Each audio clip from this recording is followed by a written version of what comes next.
से आप लोग का राइस टॉपर चैनल में बहुत बहुत स्वागत है। कल आपको हम बताए थे कि प्रतिरोध जो है वो निम्नलिखित प्रकृति पर निर्भर करता है। कल आपको बताए थे, पहला क्या बताए थे जी?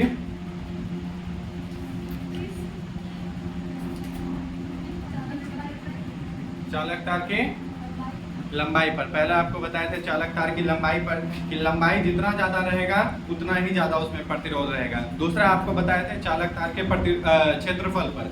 इसका मतलब यह है कि चालक तार में जितना ज्यादा मोटाई उसका बढ़ेगा उतना ही ज्यादा जो है प्रतिरोध क्या होगा, घटेगा। आज हम लोग जो है तीसरा देखेंगे कि चालक तार की प्रकृति पर। तो किसी चालक तार का प्रतिरोध उसके प्रकृति पर भी निर्भर करता है। जैसे अगर कोई लोहा का तार है तो लोहा के तार में सबसे ज्यादा होगा प्रतिरोध। लोहा के तार में क्या होगा, सबसे ज्यादा क्या होगा, प्रतिरोध होगा लोहा के तार में। उससे कम मान के चलिए कॉपर के तार में होगा या एल्युमिनियम के तार में होगा, उससे कम एल्युमिनियम के तार में होगा। फिर उससे कम जो है कॉपर के तार में होगा। फिर उससे कम जो है चांदी के तार में होगा। तो यानी कि कहने का मतलब यह है कि जैसे जैसे जो है प्रकृति बदलती जाएगी वैसे वैसे उसका क्या होगा, प्रतिरोध भी घटता जाएगा। जैसे लोहा के तार में आपको अभी बताएं कि लोहा के तार में क्या होगा, सबसे ज्यादा प्रतिरोध होगा। उससे कम किसमें होगा, एल्युमिनियम में। फिर उससे कम कॉपर में। फिर उससे कम चांदी में, है ना। सबसे कम किसमें होता है, चांदी में होता है प्रतिरोध विद्युत धारा का। तो पहले आप लोग समझ गए कि चालक तार का जो है प्रकृति पर निर्भर करता है। लोहा के तार में प्रतिरोध क्या होगा, ज्यादा होगा, और तांबा के तार में क्या होगा, प्रतिरोध कम होगा। उसके बाद जो है चालक के ताप पर भी निर्भर करता है। चौथा क्या है, चौथा और आखिरी है आप लोग का चालक के ताप पर भी निर्भर करता है। ताप बढ़ाने से चालक पदार्थ का प्रतिरोध बढ़ता है। यानी कि कोई भी चालक है अगर उसका ताप बढ़ रहा है, तापमान अगर उसका बढ़ रहा है तो उसका क्या होगा, उसका प्रतिरोध भी बढ़ेगा। उसका प्रतिरोध क्या होगा, बढ़ेगा। लेकिन इसमें जो है एक अपवाद है। क्या है अपवाद, कि जर्मन सिल्वर हो गया, मैग्नीज हो गया और कार्बन लैंप हो गया। जर्मन सिल्वर, मैग्नीज और कार्बन लैंप हो गया।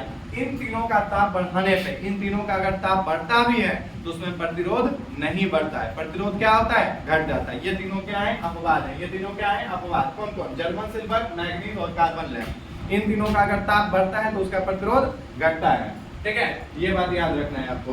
तो आपका जो है यहाँ तक आपको बताया, अभी तक 4 आपको बता चुके हैं कि प्रतिरोध जो है किन बातों पर निर्भर करता है। तो पहला आपको बताए थे कि चालक की लंबाई पर, कि चालक की लंबाई जितनी ज्यादा रहेगी उतनी ही क्या होगा, उसका जो है उतना ही प्रतिरोध उसमें क्या होगा, बढ़ेगा। यानी कि पहला आपको बता दिए हम लंबाई। ठीक है, दूसरा जो है आपको हम बताए हैं कि दूसरा था आपका मोटाई, यानी क्षेत्रफल भी उसको बोलते हैं हम लोग, कि मोटाई जितना ज्यादा रहेगा या क्षेत्रफल जितना ज्यादा रहेगा उतना ही क्या होगा, उसका प्रतिरोध क्या होगा, कम होगा। तीसरा आप लोग को हम बताए हैं, अभी जस्ट बताए हैं कि उसका प्रकृति पर क्या होता है, उसका प्रकृति पर। यानी कि प्रकृति कैसा है, लोहा है, चांदी है, एल्युमिनियम है, कॉपर है, कैसा है, जैसा प्रकृति होगा वैसा ही उसमें क्या होगा, प्रतिरोध होगा। और चौथा आपको हम बताए हैं ताप पर। इस पे निर्भर करता है, ताप पे निर्भर करता है। यानी कि ताप बढ़ाने से क्या होता है, चालक का प्रतिरोध बढ़ता है। ताप बढ़ाने से चालक का प्रतिरोध बढ़ जाता है। हालांकि इसमें जो है अपवाद है, 3 अपवाद है, नाम याद रखना है, जर्मन सिल्वर, मैग्नीज और carbon lamp. German silver, manganese और कार्बन लैंप, इन तीनों का जो है तापमान बढ़ाने से क्या होता है, प्रतिरोध घटता है। अब हम आपको आगे बताएंगे, आज VBI क्वेश्चन बताएंगे 5 नंबर का, उसको देखिए। तो ये वाला जो प्रश्न है, ये वाला प्रश्न एग्जाम में आपका विशिष्ट प्रतिरोध या फिर प्रतिरोधकता क्या है, ये जो है मोस्ट VBI क्वेश्चन है ना। इसको जो है ये क्वेश्चन एग्जाम में जो है 5 नंबर का आपका पूछा जाता है। ठीक है, एग्जाम में, तो याद रखना है। तो देखिए विशिष्ट प्रतिरोध या फिर विशिष्ट प्रतिरोधकता क्या है। देखिए तो चालक पदार्थ के एकांक क्षेत्रफल, चालक पदार्थ के एकांक क्षेत्रफल और एकांक लंबाई में जो प्रतिरोध होता है उसे ही हम लोग विशिष्ट प्रतिरोध कहते हैं। उसे ही हम लोग क्या कहते हैं, विशिष्ट प्रतिरोध कहते हैं। इसका ऐसा ही मात्रक ओम मीटर होता है। इसका ऐसा ही मात्रक क्या होता है, ओम मीटर होता है। कैसे होता है आप देखिए। तो सबसे पहले क्या दिया हुआ है, हम लोग का एकांक लंबाई लेते हैं। तो एकांक लंबाई को आपको हम बताए थे कि क्या होता है, R समानुपाती L होता है। R समानुपाती क्या होता है जी, L। बताए थे ना कि उस दिन बताए थे आपको हम कि जब प्रतिरोध जो है वो किन बातों पे निर्भर करता है। तो पहला में ही आपको बताए थे प्रतिरोध जो है लंबाई पे निर्भर करता है। तो उसमें आपको एक बताए थे R समानुपाती क्या होता है L, यानी कि लंबाई जितना ज्यादा बढ़ेगा प्रतिरोध भी क्या होगा उतना ही ज्यादा बढ़ेगा। तो R समानुपाती L हो गया, इसको हम लोग समीकरण 1 मान लेते हैं। और एक हम लोग का है एकांक क्षेत्रफल। क्या है एकांक क्षेत्रफल? तो एकांक क्षेत्रफल में क्या हो जाएगा हम लोग का, आपको हम बताए थे कि R समानुपाती 1/a। ये आपको हम बताए थे कि प्रतिरोध किन बातों पे निर्भर करता है पिछले वाले वीडियो में, तो आप वहां पे देख पाइएगा कि R समानुपाती क्या हो गया 1/a। R समानुपाती 1/a, सॉरी व्युत्क्रमानुपाती कर्मानुपाती। आपको हम बताए थे कि एरिया जैसे जैसे बढ़ेगा, यानी कि क्या होगा, एरिया जैसे जैसे बढ़ेगा, मोटाई या क्षेत्रफल जैसे जैसे बढ़ेगा, प्रतिरोध उतना ही ज्यादा क्या होगा, कम होता जाएगा। तो इसको हम लोग समीकरण 1 मान लिए, इसको हम लोग समीकरण 2 मान लिए, इसको हम लोग समीकरण 1 मान लिए और इसको हम लोग क्या मान लिए, समीकरण 2 मान लिए। अब हम लोग लिखेंगे समीकरण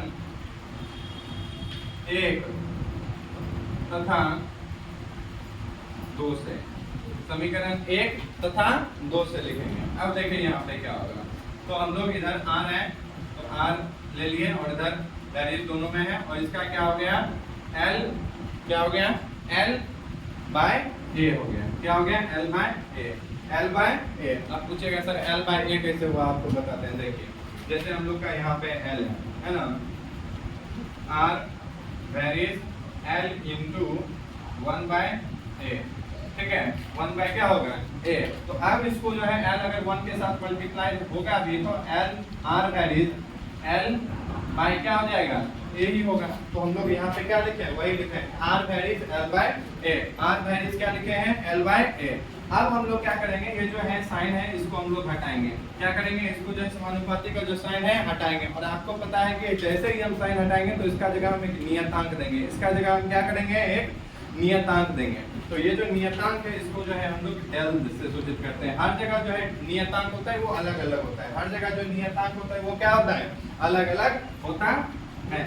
हर जगह जो हम नियतांक देते हैं वो अलग अलग होता है। तो यहाँ पे जो हम साइन देंगे वो क्या होगा, डेल का साइन होगा। क्या होगा, डेल का साइन हो जाएगा, ठीक है। और हम लोग जो है यहाँ पे लिख देंगे R इक्वल टू क्या लिख देंगे L/a, R इक्वल टू लिख देंगे L/a लिख देंगे, ठीक है। यहाँ तक आप लोग का क्लियर है, यहाँ तक कहीं कोई दिक्कत नहीं है आपको। कि सबसे पहले हम लोग क्या किए कि आपको हम बताए कि समीकरण 1 मान लिए, क्यों, समीकरण एकांक लंबाई, एकांक लंबाई में आपको हम बताए थे कि प्रतिरोध किस बात पर निर्भर करता है, तो वो लंबाई जैसे जैसे बढ़ेगा प्रतिरोध वैसे वैसे क्या होगा, बढ़ेगा।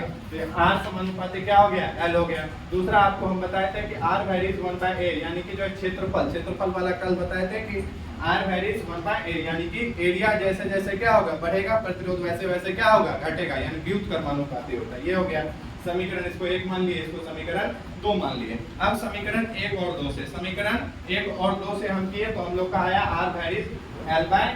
अब देखिए इस वेरीज का साइन अगर हम हटाएंगे तो R इक्वल टू क्या आएगा, डेल L/a आ जाएगा, ठीक है। अब देखिए इसको हम क्या करते हैं, तो ये जो साइन आप देख रहे हैं ये वाला, इसको जो है हम लोग प्रतिरोधकता बोलते हैं। क्या बोलते हैं, इस साइन को प्रतिरोधकता बोला जाता है, इस साइन को, ठीक है, प्रतिरोधकता, प्रतिरोधकता डेल का साइन, ठीक है, प्रतिरोधकता क्या बोला जाता है, इसको प्रतिरोधकता बोला जाता है।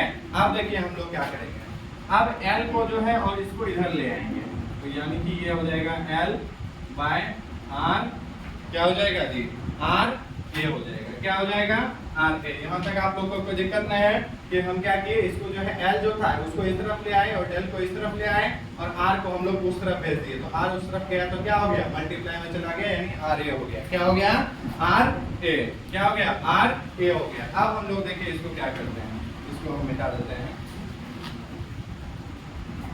अब देखिए इसको हम लोग क्या करते हैं, ये है ना, इसको हम लोग क्या करते हैं, L इक्वल टू क्या करते हैं RA, L इक्वल टू हम लोग क्या करते हैं RA करते हैं, ठीक है। या एक काम करते हैं हम, इसी को डेल को इस तरफ रख के उसको इधर भेज देते हैं RA/L, क्योंकि आपको पता है ये इसके साथ डेल के साथ इधर मल्टीप्लाई में है तो उस तरफ जाएगा तो किस में हो जाएगा, मल्टीप्लाई में। इधर मल्टीप्लाई में तो उधर जाएगा तो डिवाइड में, उधर जाएगा तो क्या हो जाएगा, उल्टा, यानी कि डिवाइड में हो जाएगा। किस में हो जाएगा, डिवाइड में हो जाएगा, कहीं कोई दिक्कत नहीं है। अब देखिए हम लोग जो है यहाँ पे निकालते हैं कि क्या कैसे हो रहा है। अब देखिए कि डेल का साइन हम लोग देते हैं अब आप बताइए कि सब में हम लोग क्या करते हैं, इसमें जो है हम लोग क्या करते हैं, सबका ऐसा ही मात्रक बैठा देते हैं। क्या बैठा देते हैं इसमें? ऐसा ही मात्रक बैठा देते हैं। जैसे आर यहाँ पे क्या है? प्रतिरोध है। आर क्या है? यहाँ पे प्रतिरोध है। और प्रतिरोध का ऐसा ही मात्रक क्या होता है जी? ओम होता है। क्या होता है? ओम होता है। ओम हम लोग बैठा दिए। ठीक है। ए है, ए मतलब यहाँ पे क्या है? एरिया है। ए मतलब क्या है? यहाँ पे एरिया है। तो एरिया का ऐसा ही मात्रक क्या होता है? मीटर स्क्वायर होता है। एरिया का ऐसा ही मात्रक क्या होता है? मीटर स्क्वायर होता है। एल है, एल मतलब क्या है? यहाँ पे लंबाई है। लंबाई क्या है? लेंथ है। और लेंथ का ऐसा ही मात्रक क्या होता है? एम होता है। क्या होता है? एम होता है। क्या होता है? एम होता है। यहाँ तक किसी को कोई दिक्कत ना है? आप देखिए यहाँ पे नीचे एक एम है और ऊपर 2 एम है। तो एम से एम क्या हो गया? कट गया। एम से एम क्या हो गया? एक कट गया। तो अब हम लोग का यहाँ पे आ जाएगा डेल इक्वल टू क्या हो गया? ओम मीटर। डेल इक्वल टू क्या हो गया? ओम मीटर। देख के बताइए तो हम लोग का ऐसा ही मात्रक जो है विशिष्ट प्रतिरोध या विशिष्ट प्रतिरोधकता का ऐसा ही मात्रक आपको हम क्या बताए थे? ओम मीटर। क्या बताए थे आपको? ओम मीटर। देखिए यहाँ पे ओम मीटर निकला कि नहीं? यही आपको जो है प्रूव करना होता है और इसी का जो है आपको 5 नंबर मिलते हैं। अगर आप इतना कर दिए तो आपको कितना नंबर मिल जाएगा? 5 में 5 नंबर आपको मिल जाएगा। ठीक है। आप एक बार फिर से आपको बता देते हैं कि कैसे क्या किए। देखिए सबसे पहले हम लोग क्या किए? विशिष्ट एकांक लंबाई। एकांक लंबाई का आपको हम बताए थे कि आर समानुपाती क्या होता है? एल होता है। कल ही बताए थे आर समानुपाती एल होता है। उसके बाद आपको हम बता दिए हैं कि आर समानुपाती क्या होता है? क्षेत्रफल का। एकांक क्षेत्रफल का क्या होता है? आर समानुपाती आर व्युत्क्रमानुपाती 1/a। आर व्युत्क्रमानुपाती 1/a होता है इसका। अब देखिए समीकरण 1 और 2, इसको हम लोग समीकरण 1 मान लिए, इसको समीकरण 2 मान लिए। अब समीकरण 1 तथा समीकरण 2 से हम लोग लेंगे। तो समीकरण 1 में हम लोग क्या किए? आर दोनों तरफ है, एलएचएस दोनों तरफ है, तो आर तो सेम हो ही गया। वैरीज है तो इसको भी हम लोग दोनों तरफ लिख दिए। ठीक है। अब देखिए L/A, L ऊपर में है। अभी जस्ट आपको हम बताए थे कि L/A हो जाएगा, क्योंकि L अगर 1 के साथ गुना करेंगे तो क्या होगा? L ही होगा। तो L/A हो गया हम लोग का। अब देखिए ये वैरीज जो है समानुपाती का जो साइन है, इसको जब हम हटाएंगे तो इसका जगह जो है हर जगह जहां भी हम हटाते हैं तो इसका जगह एक नियतांक दिया जाता है। क्या दिया जाता है? नियतांक। ये नियतांक हर जगह अलग अलग होता है। ये नियतांक हर जगह अलग अलग होता है और इसको आपको याद रखना ही पड़ेगा। नहीं याद रखिएगा तो और कोई उपाय नहीं है। तो इसको हम लोग क्या होगा, यहाँ पे जो है साइन दे दिए, वैरिज का साइन, इसका डेल का साइन दे दिए। इसको अगर हम हटाएंगे तो क्या हो जाएगा? डेल एल बराबर आर ए। क्या हो जाएगा? एल बराबर आर ए। क्यों? क्योंकि ये जो है आपको हम हटाएंगे, यहाँ पे ये समानुपाती हटाएंगे तो डेल हो जाएगा। क्या हो जाएगा? डेल हो जाएगा। अब डेल को और एल को हम इस तरफ ले आए तो डेल एल बराबर क्या हो गया? आर ए हो गया। इसका जो ये सिंबल है डेल, डेल का मतलब होता है प्रतिरोधकता। अब हम लोग क्या किए? इसको वापस से इसी तरफ रख लिए और आर ए बाई क्या हो गया? एल हो गया। आर ए बाई क्या हो गया? एल। क्योंकि एल जो है इसके साथ गुना में है, उस तरफ जाएगा तो क्या हो जाएगा? भाग में चल जाएगा। तो आर ए बटा क्या हो गया? एल हो गया। आर ए बटा क्या हो गया? एल हो गया। अब हम लोग कुछ नहीं करेंगे, सीधा जो है हम लोग का सबका जो है यहाँ पे जो है दे देंगे ऐसा ही मात्रक दे देंगे। तो R मतलब क्या है? R मतलब होता है रेजिस्टेंस। R मतलब क्या होता है? रेजिस्टेंस। और रेजिस्टेंस का ऐसा ही मात्रक क्या हो गया? ओम हो गया। क्या हो गया? ओम हो गया। उसके बाद हम लोग A है, A का मतलब क्या हो गया? एरिया। क्या हो गया? एरिया। तो एरिया का ऐसा ही मात्रक होता है मीटर स्क्वायर। एरिया का ऐसा ही मात्रक होता है मीटर स्क्वायर। और हम लोग का क्या हो गया? L है। L का मतलब होता है लंबाई, और लंबाई का ऐसा ही मात्रक क्या होता है? मीटर। क्या होता है? मीटर। अब देखिए ऊपर 2 मीटर है, नीचे 1 मीटर है, तो 1 मीटर तो मीटर 1 क्या हो गया? कट गया। तो हम लोग का डेल बराबर क्या बचा? Metre square. क्या बचा? Metre square. बस अगर इतना अगर आप लोग एग्जाम में कर दिए तो आपका 5 में 5 नंबर आ जाएगा। बहुत बहुत धन्यवाद। अगर आपको ये पसंद आया हो तो लाइक शेयर और सब्सक्राइब कीजिए। जय हिंद।